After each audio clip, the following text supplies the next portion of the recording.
Ja, und das ist das Schöne, dass ich halt einfach machen kann, wie ich möchte. Jetzt habe ich oben das Dach fertig gemacht.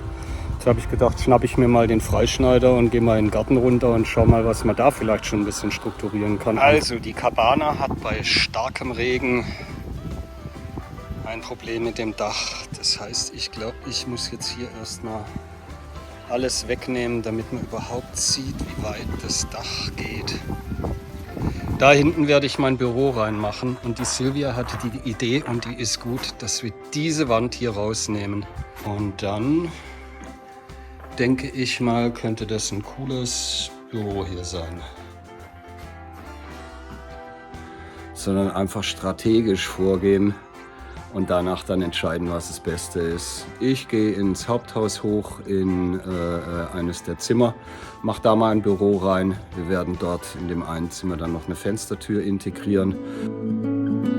Let me tell you a story. Das ist mir das letzte Mal gar nicht aufgefallen. So, also ich denke mal, ich könnte hier schon ein bisschen was wegnehmen. Ich könnte hier reingehen, gucken, wo da die Terrassen sind. Ja, das mache ich jetzt mal. So, das ist ja schon mal besser. Da sieht man, wo die Stufe lang läuft. Und jetzt können wir mal da die ganzen alten Wedel wegnehmen. Ich denke mir einfach, dass das Wichtigste ist, erstmal alles dicht zu bekommen, wo es ein Problem gibt. Und das ist hier die Cabana am hinteren Eck. Also da war die Mauer, da ist ja hinten drin eine große Backstein, sondern eine Natursteinmauer, Vulkansteinmauer. Da ist es feucht, wenn es stark regnet. Und das ist das Erste, was abgestellt werden muss. Ansonsten sind ja alle Gebäude, auch die beiden Bungalows sind trocken. Auch oben, da wo ich freigeräumt habe, ist im Wesentlichen trocken. Aber es muss atmen, es muss Luft dran. So, das ist jetzt diese Cabana von innen. Und da sieht man, wenn es stark regnet, wird es da hinten feucht. Ja, und jetzt schaue ich da rum. Jetzt habe ich gedacht, das hier seien alles alte Kabel. Aber nein, die Kabel sind da hinten, das ist alles okay. Das sind die Reste von Luftwurzeln von den Pflanzen oben. Also das muss raus.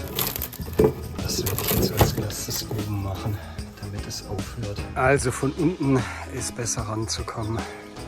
Jetzt nehme ich mal das einfach hier ab, damit man sieht, wo da die Lücken sind. Und es bleibt natürlich auch alles liegen, dann die Feuchtigkeit bleibt stehen. Erstmal alles freiräumen, das ist, glaube ich, jetzt das Entscheidende. So, das Dach ist auch jetzt erstmal frei. Das ist, glaube ich, schon mal nicht schlecht.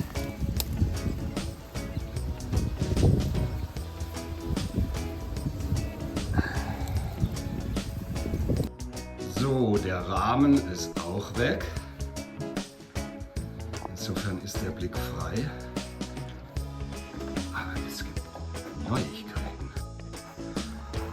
Wir werden die Küche hier wegnehmen. Die schönen Sachen von hier werden wir darüber bringen. Und wir haben es mal gemessen, wenn wir die ganzen Einbauten rausnehmen, dann haben wir hier innen 50 Quadratmeter und mit hier außen sind es fast 80 Quadratmeter. Natürlich nicht die Deckenbalken rausnehmen, nicht diese Stützen, aber ansonsten alles. Und dann werden wir hier unten einfach nivellieren und einen schönen, vielleicht Bambusparkettboden reinlegen. Das geht natürlich nicht alles von heute auf morgen, aber in Zukunft kann da ein schöner Raum entstehen. Und deshalb denken wir, dass es jetzt Geld- und Zeitverschwendung wäre, wenn ich das alles für die Bedürfnisse eines Büros einrichten würde. Und deshalb warten wir jetzt einfach da erstmal ab. Wir müssen einfach Stück für Stück demontieren, genauso wie wir es hier gemacht haben. Da sieht man, da liegen die ganzen Bretter. Und ich glaube, das ist auch das, was uns so ein bisschen auszeichnet, dass wir überlegen, wir machen Pläne, wir durchdenken sie und sind aber auch flexibel, wenn dann plötzlich andere Möglichkeiten erscheinen, die man dann vielleicht dann als besser erachtet.